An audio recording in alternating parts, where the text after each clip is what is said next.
Armie Hammer, he was supposed to be playing Batman in Justice League Mortal by George Miller back in the late 2000s before the writer's strike in 2008.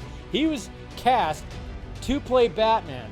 And now he gets to play the Dark Knight, finally.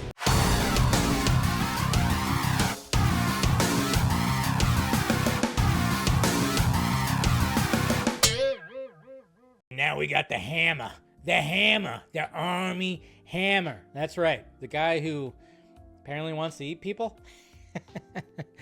Oh, he's making a comeback. That's right, he's trying to make a comeback here. I mean, he's got a podcast now, and I saw him on a podcast.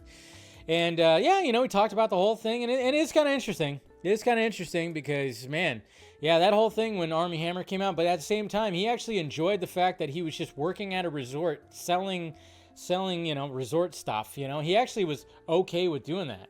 I think, like, being in the spotlight and doing the shit and being like a womanizer and all this kind of stuff, I think he was like, you know what, Jesus Christ, I need to take a break from all this, and I kind of like being, like, not in the spotlight anymore. But guess what's happening, guys?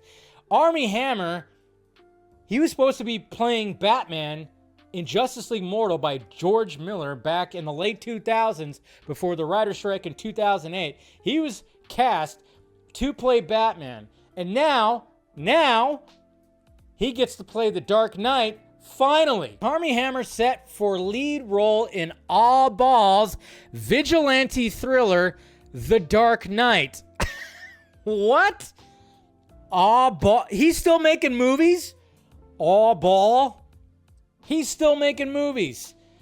Armie Hammer's comeback is picking up steam after nabbing the starring role in All Ball's latest film, The Dark Knight. Hammer is set to play the crime-fighting titular character in the vigilante thriller, which is scheduled to begin principal photography in Croatia on January 22nd. Okay, so when I listened to Armie Hammer and him talking about, like, you know, making his, like, little comeback, I didn't think he was going to be getting movies like this. This is going to be like a fun thing to watch. It's going to be so stupid, so ridiculous. And the fact that they're like, yeah, we're going to call it The Dark Knight, because you could call it The Dark Knight. You can call it The Dark Knight. You couldn't call it Batman, obviously. Batman is trademarked. The Dark Knight, not so much. And the fact that they're calling it The Dark Knight and he's a vigilante, that is insane. So I'm just kind of going like, wow, he fights, wow.